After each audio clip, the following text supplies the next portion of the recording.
I'm Tina Peña from Temas in Tulsa at the Thomas K. McKean Center for Creativity. We have a distinguished guest today, and it's Governor Kevin Stitt of Oklahoma. Welcome, Governor, or bienvenido. Thank you so much. It's such an honor to be with you.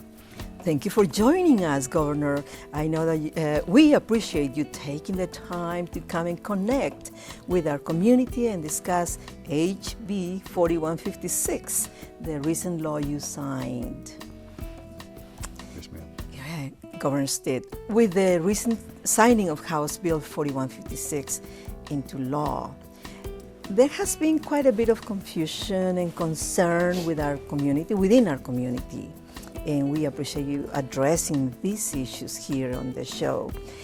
So, could you provide further insight into the rationale behind the decision to sign HB 4156 into law, especially considering that the criticisms it has received as being an anti-immigrant law? Well, first off, the reason I'm here, and I'm so happy you're getting this out to the community, and I just want to first say that the Latino community, the Hispanic community is so important to Oklahoma. I think it's there's 500,000 Hispanics in Oklahoma, which is 12% of our population or so, and 20,000 businesses. So the entrepreneurial spirit, the contribution that they make to Oklahoma is so important. And I also say that, you know, the Hispanic values are really Oklahoma values, which is very hardworking, family-focused, God-fearing, hardworking values, and that's Oklahoma. And so it's also important to know that the legislature writes these laws, not the governor. And so they come to my desk, and I have to either say yes or no. And this law, it's already illegal in Oklahoma to be here undocumented. It's already a law. So this law did not change that.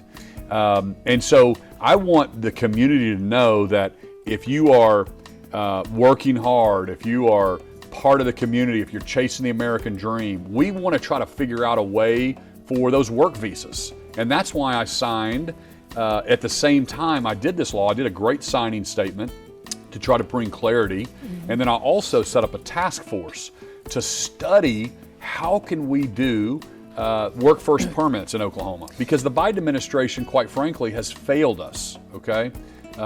Anyway, so.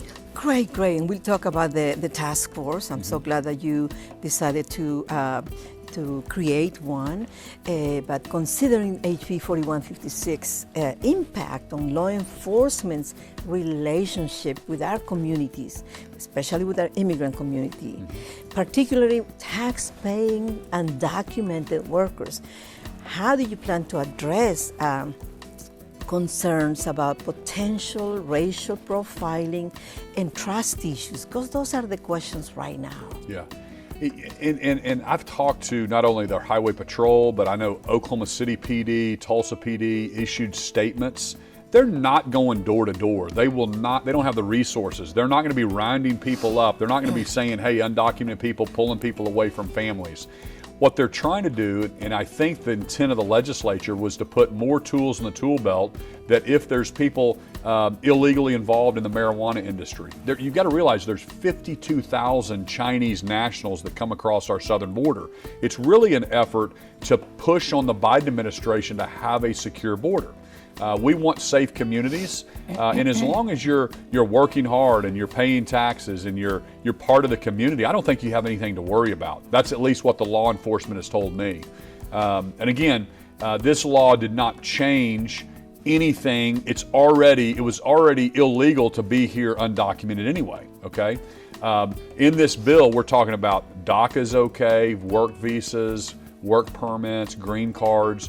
That's all fine, but I think it's really targeted towards some of the organized crime around the marijuana industry, trying to get control of that, giving them more tools in their tool belts to force them to do the right thing. And I think we all want, whether you're the Asian community, the Hispanic community, we all want safe communities. And that's what, as governor, I want. And that's why I'm here, is I'm trying to alleviate the fears. There's people trying to spin people in a circle saying that they're not welcome here and those things. Here's the deal. If I've got an employer in construction or manufacturing or agriculture, and they're looking for an employee and an employee's ready to work and have that relationship, we need to make that possible. That's what I'm trying to figure out in Oklahoma, is a workforce permit that we can do at the state level, because the feds, we understand how hard it is to get these workforce permits, and the court system's backed up, and there's so many great hardworking folks that are trying to just provide for their families, and we support that. That's true. So now, with the establishment of this Oklahoma State Work Permit and Visas Task Force, I'm interested in understanding the specific objectives and strategies this task force intends to implement to facilitate opportunities for immigrants here who are contributing in this state. And I know that's where those visa issues come. Yeah, well, you got to remember, I went to Mexico City and Monterrey, and we brought a consulate back to Oklahoma City, which I've talked to their consulate, Piñana, and I think it's their #1 consulate now in the country, or super busy. I don't remember exactly. She's amazing, isn't she? She's really good. Yes. And so we gave her a position on this task force. I saw that. Yep, we gave law enforcement, immigration attorneys, people that understand the federal system, law enforcement. So we're trying to get the people together. The report's due back to me in August, and hopefully we can. In August. That's pretty quick. Very, very quick. That's right. Yeah. And so, if we the purpose or the hope is that we can again put pressure on the Biden administration to let us do our own workforce visas here in the state. So if you're paying taxes, if you've got an address, if you don't have a criminal record, we want to try to figure out how they can have a state workforce type permit. And so that would be the hope of this task force, to try to alleviate and separate people that are trying to do the right thing and raising their families, and they're part of the community. They want to be Oklahomans, they want to be Americans, and they want to chase the American dream.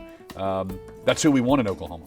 So that's true. And we do have those citizens here, those undocumented workers who are chasing the American dream. They are working very hard and contributing to the state. So this task force has been an amazing news for us. The composition of the task force, you mentioned the consul of Mexico, and who others are representing it? So the governor, I've got 3 appointees: the Speaker of the House, the President Pro Tem of the Senate, some law enforcement folks, some immigration attorneys. So there's probably going to be 10 or 11 people on the task force. And so hopefully trying to bring everybody together to come up with a make sense solution for hardworking people that are doing the right thing. Absolutely. And then we want to get criminals out. Criminals aren't welcome in Oklahoma. But if you want to contribute and you want to be part of our of Oklahoma, and you want to raise your family, there's no better place to live than Oklahoma. I agree with that. I've been here 44 years. Yes. Lastly, Governor, I wish to bring to your attention that there are plans for a peaceful rally next week, where individuals intend to exercise their freedom of speech to express concerns regarding this HB 4156. In view of this, what steps will you take to address and engage these people who are at the rally? Yeah. So again, free speech is part of the American values, and it's a freedom that we wholeheartedly agree with. My message to them is, that's great. Come to the Capitol. That'd be awesome. But really, the protest or the pressure needs to be on the Biden administration. We have to have secure borders. When I flew to Mexico City, to meet with the leaders of the government of Mexico, guess what? They checked my passport. I had to go through a port of entry. It's every country has to know who's coming into their country. So there's border security, which I think we can all agree with, and then there's the workforce permit or the immigration policy that we need to have. We need to have a better system, and that's why I'm advocating for state-sponsored work visas, because doesn't it make sense that you don't have to go to the federal government? the businesses in Oklahoma know what employees they need and know what jobs they need, so we should do it at a state level instead of a federal level.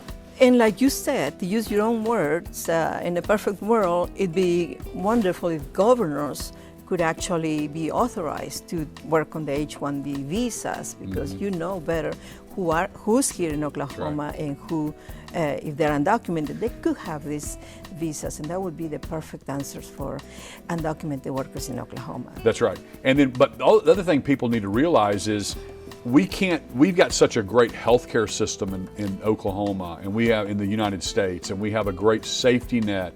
And so for our citizens, we cannot create this huge migration. We can't have everybody coming to the U.S. and then take advantage of the healthcare system. So there needs to be a difference between the workforce and the border security. And I think everybody agrees with that. And but I think some people are trying to confuse the Hispanic community and spin them in a circle and get them afraid when we're just trying to make sure that we have we're a law and order state, number one, and we want people here that are going to work hard, be part of the community, do the right thing, pay taxes, and be part of Oklahoma. Great. Do you have a message for our Hispanic community, maybe in Spanish? Well, when we first came in, I said mucho gusto, Sí. but we had met before, and so I was saying, well, how do I say nice to see you? And you said mucho gusto En verte. en verte. So that's another. It's my lifetime goal is to learn Spanish. It's never too late. I know, I'm trying. And TCC offers them online. TCC offers them? Yes. Okay. Well, what about Oklahoma? Is there somewhere in Oklahoma City? OCU, absolutely. Okay. We have in Oklahoma City as well. I'll Yeah. be glad to get that information to you. And like I said, it's never too late Excellent. to learn Espanol. Excellent thing. Well, thank you so much for coming to the show, to Temas in Tulsa. And we're so glad that you were here. And I know that it's not going to be the last time I see you here. Wonderful. Thank you so much for having me on. Thank you. Y ahí los dejo con Temas en Tulsa. Hasta la vista.